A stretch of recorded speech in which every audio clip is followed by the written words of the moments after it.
नमस्कार दोस्तों, स्वागत है आपका एक नए कोर्स में ट्रेडिंग एंड टेक्निकल एनालिसिस, जहां हम स्टेप बाय स्टेप सीखेंगे स्टॉक मार्केट क्या होता है, स्टॉक मार्केट में हम कैसे स्मार्टली इन्वेस्ट करते हैं और कैसे इसमें ट्रेड करते हैं।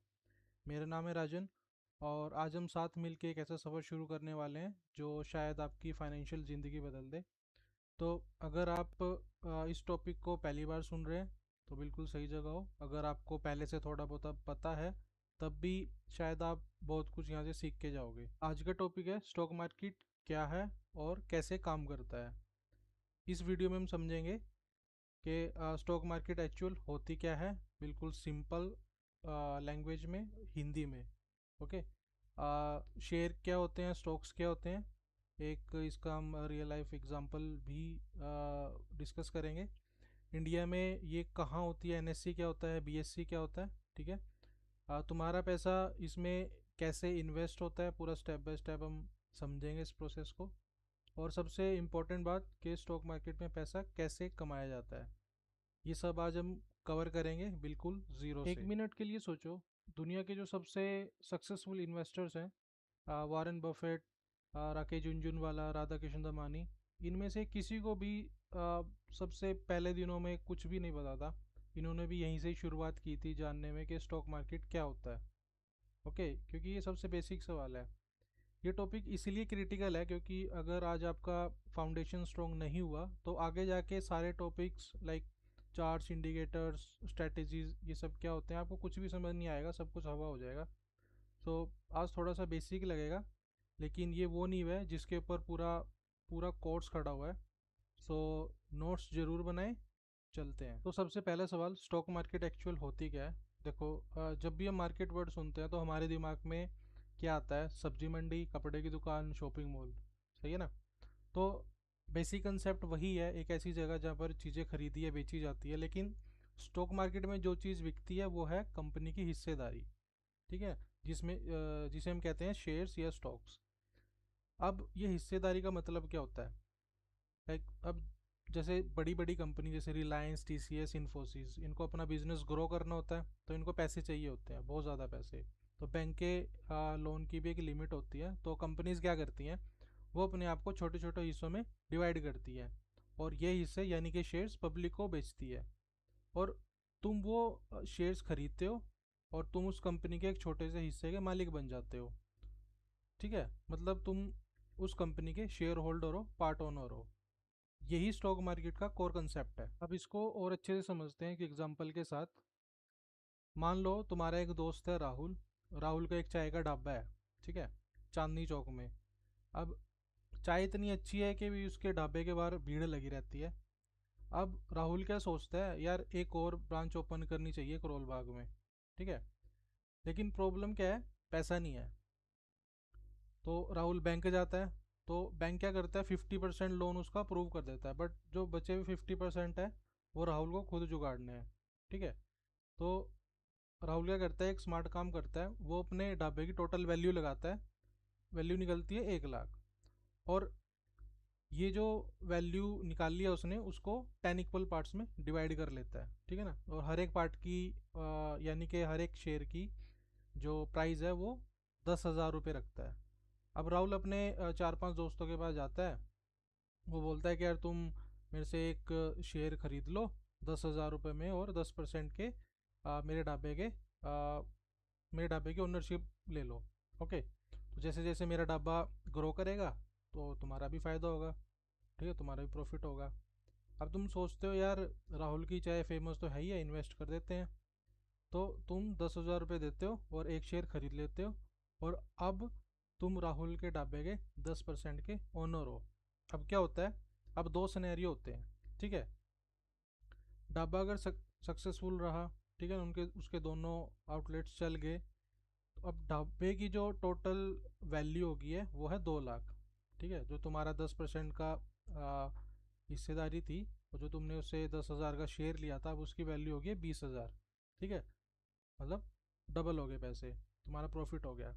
सेकंड सिनेरियो क्या होता है, अगर ढाबा उसको स्लो चला, किसी वजह से बिजनेस ग्रो नहीं किया, तो उसकी जो वैल्यू गिर के 70,000 हो गई है, तो तुम्हारा जो शेयर वैल्यू होगी 7,000, मतलब लॉस। यही होता है स्टॉक मार्केट में। अब राहुल की जगह तुम सोच लो कोई बड़ी कंपनी है जैसे रिलायंस, TCS, HDFC बैंक जैसी बड़ी बड़ी कंपनी है, ठीक है ना। और चाय ढाबे की जगह सोच लो कि कोई उनका बिजनेस है, ठीक है। और अब तुम वही इन्वेस्टर हो जो शेयर खरीद के पार्ट ओनर बनते हो। ओके। तो कंपनी ग्रो करती है, तुम्हारा पैसा बढ़ता है। कंपनी लॉस करती है, तुम्हारा पैसा घटता है, ठीक है ना। इसीलिए कहते हैं कि स्टॉक मार्केट में रिस्क भी है और रिवॉर्ड भी है। एक इम्पोर्टेंट सवाल, ये सब होता कहाँ है? क्या कोई फिजिकल जगह है इसकी? पुराने ज़माने में क्या होता था, लोग एक जगह इकट्ठे होते थे, शेयर के सर्टिफिकेट एक्सचेंज करते हैं, लेकिन अब ये सब कम्प्लीटली डिजिटल हो चुका है, ठीक है। इंडिया में दो मेजर स्टॉक एक्सचेंज होते हैं जहाँ पर ये सभी ट्रांजेक्शन्स होती हैं। पहला BSE, Bombay stock exchange. Bombay stock exchange 1875 में, तकरीबन 1875 में स्टैब्लिश हुआ था। ये एशिया की सबसे पुरानी स्टॉक एक्सचेंज है, सोचो 150 साल से भी पुरानी, ठीक है। BSE में जो इंडेक्स चलता है वो है सेंसेक्स, यानी सेंसिटिव इंडेक्स। ये इंडिया की जो टॉप 30 कंपनीज है उनकी परफॉर्मेंस ट्रैक होती है इसमें, ठीक है। दूसरा है NSE, नेशनल स्टॉक एक्सचेंज। ये 1992 में इस्टेब्लिश हुआ था। NSE BSE के कंपैरेटिवली बहुत ज़्यादा यूज़ होने वाला एक्सचेंज है, ठीक है। अब इसका जो इंडेक्स होता है वो है Nifty 50, यानी कि इंडिया की जो टॉप 50 कंपनी होती है उनकी परफॉर्मेंस ट्रैक होती है इसके अंदर, ठीक है ना। तो अब एक कॉमन कन्फ्यूज़न क्लियर करते हैं कि क्या BSE और NSE में अलग अलग कंपनी लिस्ट होती है? नहीं। ज़्यादातर बड़ी कंपनी जैसे रिलायंस, TCS, इन्फोसिस दोनों एक्सचेंज में लिस्टेड होती है, तो तुम दोनों जगह से इसको खरीद या बेच सकते हो।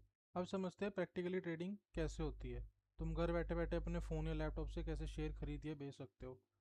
सबसे पहले आपके पास एक डीमेट अकाउंट होना बहुत ज़रूरी है, इसके बिना आप ट्रेडिंग नहीं कर पाओगे, ठीक है। ये बेसिकली एक डिजिटल लॉकर होता है जहाँ तुम अपने शेयर खरीदते हो और इलेक्ट्रॉनिकली उसमें सेफ रहते हैं वो, ठीक है। पुराने ज़माने में क्या होता था, शेयर फिजिकल सर्टिफिकेट्स होते थे कागज़ के, ठीक है। बट उसमें बहुत झंझट होती थी, खो गए, ख़राब हो गए, दिमाग खा गई। अब ये सब डिजिटल हो चुका है डीमेट अकाउंट में। ओके। अब जैसे जीरोधा, ग्रो, अपस्टॉक, धन, ये बहुत पॉपुलर प्लेटफॉर्म्स हैं जहां तुम अपना डीमेट अकाउंट खोल सकते हो। मैं इनका लिंक अपने वीडियो के डिस्क्रिप्शन में डाल दूंगा, तो आप जाके अपना अकाउंट ओपन कर सकते हो। सेकंड है ट्रेडिंग अकाउंट। डीमेट अकाउंट के साथ एक ट्रेडिंग अकाउंट भी होता है, ये दोनों लिंक्ड होते हैं, ठीक है। ट्रेडिंग अकाउंट वो है जिससे तुम एक्चुअली बाय और सेल ऑर्डर डालते हो। ओके। जब तुम ऑर्डर डालते हो तो ट्रेडिंग अकाउंट से डील होती है सारी। जब शेयर तुम्हारे पास आ जाते हैं वो आपके डीमेट अकाउंट में सेव हो जाते हैं, ठीक है ना। अगर सिंपल वे में बताऊं, ट्रेडिंग अकाउंट आपका जैसे ऑनलाइन शॉपिंग कार्ट हो गया, और डीमेट अकाउंट यानी जैसे आपके कोई घर में अलमारी या लॉकर पड़ा हो उसमें रखा हो सामान, ठीक है। अब ऑर्डर कैसे लगाते हैं? मान लो आ, तुमने रिसर्च करी और तुम्हें लगता है कि टाटा मोटर्स का जो शेयर है 800 रुपये में एक अच्छी डील मिल रही है, ठीक है ना। तो तुमने अपना ट्रेडिंग ऐप ओपन किया और टाटा मोटर सर्च किया और एक ऑर्डर डाल दिया कि भाई मेरे को 10 शेयर चाहिए 800 रुपये में। ओके। अब सिस्टम क्या करता है, वो ढूंढता है और कोई इन्वेस्टर है जो टाटा मोटर के 10 शेयर 800 रुपये में बेचना चाहता हो। ओके। अब जब एक विलिंग बायर और विलिंग सेलर मिलते हैं तो डील होती है ऑटोमेटिकली, इलेक्ट्रॉनिकली, सेकंड्स में, ठीक है। और ये बहुत जल्दी होता है काम। ओके। तुम्हारा पैसा उसके अकाउंट में चला जाता है और उसके शेयर तुम्हारे डीमेट अकाउंट में आ जाते हैं। ये पूरा प्रोसेस इतना फास्ट होता है कि तुम्हें पता भी नहीं चलता, एक बटन दबाया और डील हो गई। पैसा कैसे बनता है, ये एक्साइटिंग पार्ट है। पैसा कमाने के दो तरीके होते हैं। पहला है कैपिटल गेन, ये सबसे कॉमन तरीका है और सिंपल लॉजिक है इसका, सस्ता खरीदो महंगा बेचो। आप लेट्स सपोज तुमने एक इन्फोसिस का शेयर लिया 1400 रुपये में, 6 महीने बाद कंपनी ने एक बड़ा कॉन्ट्रैक्ट अनाउंस कर दिया और शेयर की वैल्यू 1900 रुपये होगी पर शेयर, और तुमने वो बेच दिया, सीधा सीधा 500 रुपये का प्रॉफिट हो गया पर शेयर का, ठीक है। और तुम्हारे पास 50 शेयर पड़े हुए थे पहले से, तो 25,000 का कैपिटल गेन तुम्हें हो गया वहाँ पर। ये प्रॉफिट तभी रिलीज होता है जब तुम शेयर को बेचते हो। जब तक तुम शेयर को होल्ड करके रखते हो वो सिर्फ अनरिलीज्ड गेन है, यानी कि बस कागज़ पे लिखा हुआ प्रॉफिट, दैट्स इट। ठीक है। सो ऐसे ही दूसरा तरीका होता है डिविडेंड। ये थोड़ा अलग है, तो मैं बताता हूँ। कुछ कंपनी जब उन कंपनी को प्रॉफिट होता है तो वो डिसाइड करती है कि वो अपना कुछ प्रॉफिट डायरेक्टली शेयर होल्डर में डिस्ट्रीब्यूट करना चाहती हैं। ठीक है। और उसे कहते हैं डिविडेंड। मतलब तुम्हारे पास कंपनी के शेयर हैं और कंपनी ने डिसाइड किया कि हर एक शेयर पर 5 रुपये का डिविडेंड देंगे। तुम्हारे पास 100 शेयर्स पड़े हुए हैं, और तो 500 रुपये डायरेक्टली तुम्हारे बैंक अकाउंट में आ जाएंगे बिना कुछ किए। ठीक है। तो एक तरह से एक पैसिव इनकम बोल सकते हो आप इसको। ठीक है ना। जैसे कुछ कंपनी होती हैं जैसे कोल इंडिया, आईटीसी, ओएनजीसी, ये अपने शेयर होल्डर को रेगुलरली डिविडेंड देती रहती हैं। ओके। कैपिटल गेन क्या होता है कि शेयर को बेचो और प्रॉफिट लो। डिविडेंड क्या होता है, शेयर को होल्ड करो और रेगुलरली इनकम पाते रहो। तो दोस्तों, आज हमने क्या क्या कवर किया। स्टॉक मार्केट एक डिजिटल बाजार है जहाँ पर कंपनी की हिस्सेदारी बेची जाती हैं। शेयर खरीदना मतलब कंपनी का पार्ट ओनर बनना। इंडिया में बीएससी एनएससी दो मेन एक्सचेंज होते हैं। ठीक है। डीमेट प्लस ट्रेडिंग अकाउंट, ये मार्केट में एक एंट्री टूल की तरह काम करते हैं। और कैपिटल गेन एंड डिविडेंड, ये दो तरीके होते हैं पैसा कमाने के। ये था हमारा फाउंडेशन। ये कंसेप्ट क्लियर होना चाहिए क्योंकि आने वाले आगे सारे टॉपिक इसी के ऊपर बिल्ड है। ओके। अगर कोई कन्फ्यूज़न है एक बार नोट्स देख लो, दोबारा वीडियो देख लो। ओके। सो जो हमारा अगला टॉपिक रहेगा वो है रिटेल वर्सेस इंस्टीट्यूशनल इन्वेस्टर, यानी कि मार्केट में कौन कौन खेलता है, कैसे खेलता है, और तुम as a retail investor institutional investor के अगेंस्ट कैसे compete करते हो। ओके।